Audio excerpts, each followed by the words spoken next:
For instance, our library is completely digital. The students have continuous access to the top articles in their domain.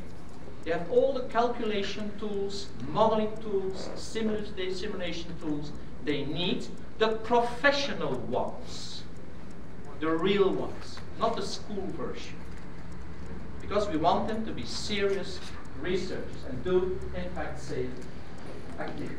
Now, let's move to a first very basic example, and it's very basic because it's for first-year students, so undergraduate level.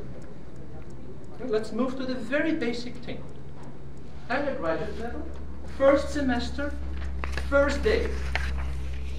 So here you see already the following message. Undergraduate, and then all of a sudden graduate level teaching completely different. No, we change from that. We already educate, in fact, our students in another way at undergraduate.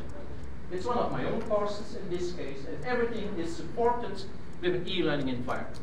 We have on average 10 weekly working sessions where I introduce them to the basic knowledge.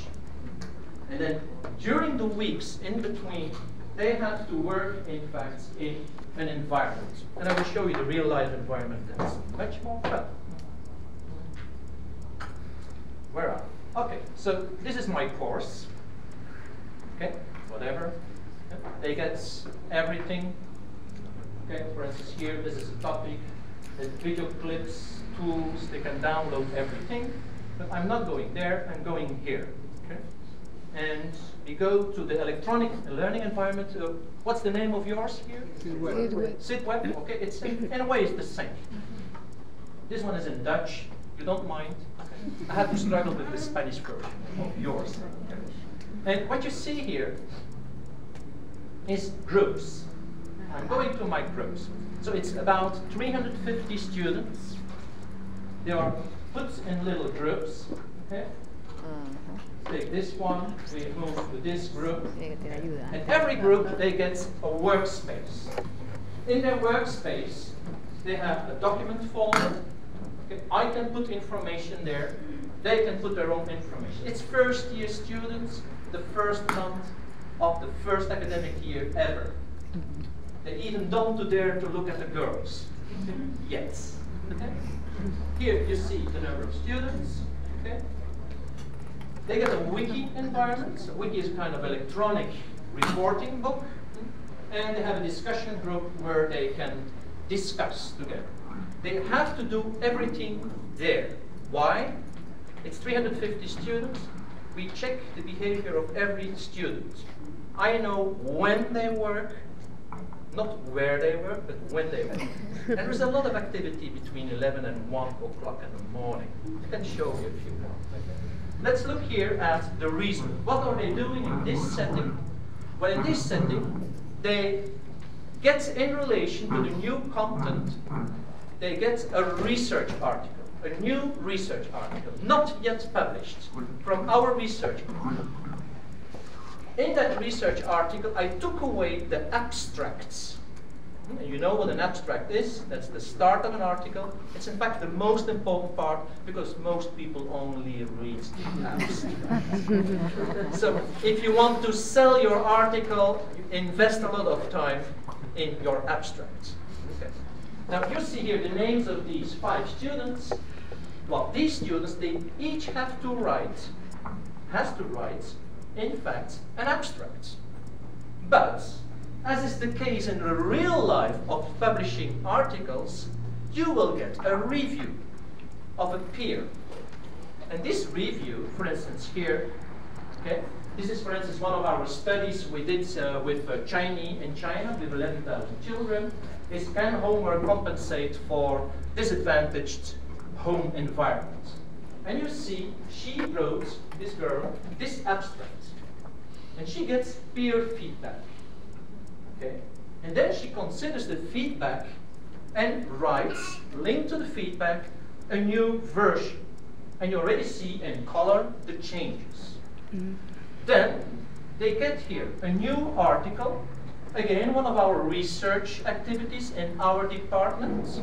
So these students know right from the start what we are doing. And this one is about game-based learning. We do a lot of game-based learning activities, serious games, okay? Okay. It's not PSP, okay? Again, an abstract, feedback from other students, and the revision of the abstracts. And it goes on like that during 2 weeks. Now, the selection of these articles is linked to the learning content they got during the weekly work sessions. Of course, in an article there is more to read than this. But so then you have what we call collateral learning. They are introduced to the full complexity of the research, but we want them to focus, to filter, in fact, on this. A third article. It's just 2 weeks. 3 articles? No, sorry. Okay, 3 articles. And then you clearly see the revision. Okay. We check, by the way, the quality of the revision. To what extent do they cater for the remarks and the feedback? And we have quality checklists. So I will return to the evaluation later. So, what is now the advantage?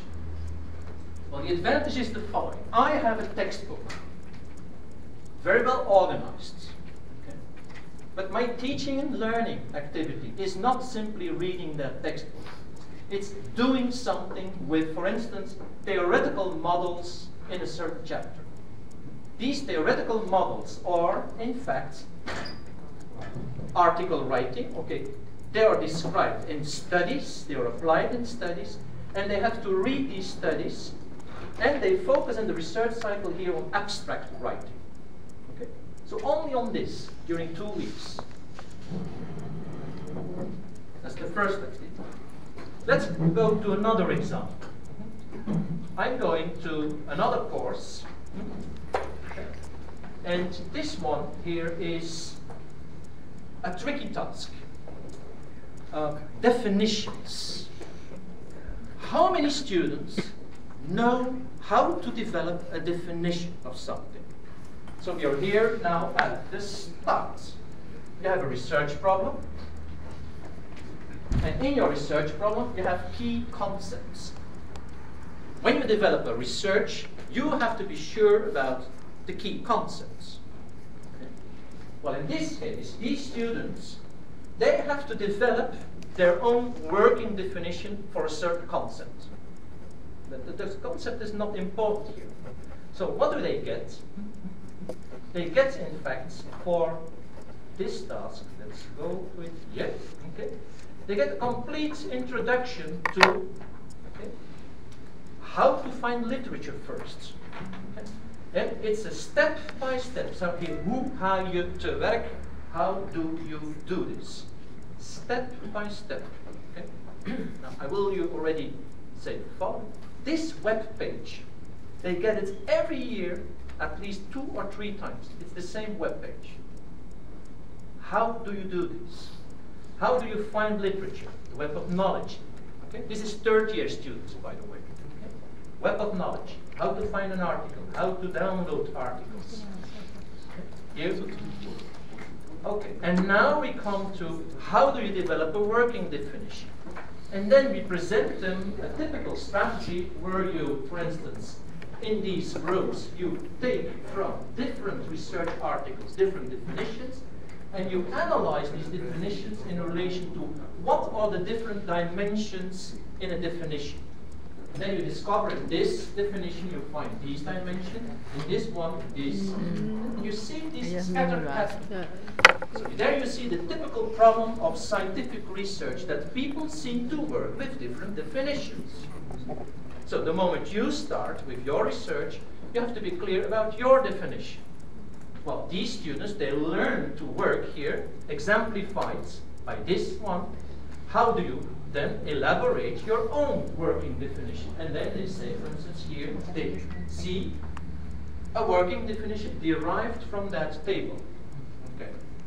So what you see is, in relation to all these steps in the research cycle, you have a kind of support environment where the professors can rely on a support environment where they find good examples, basic introductions, step by step, how to do it.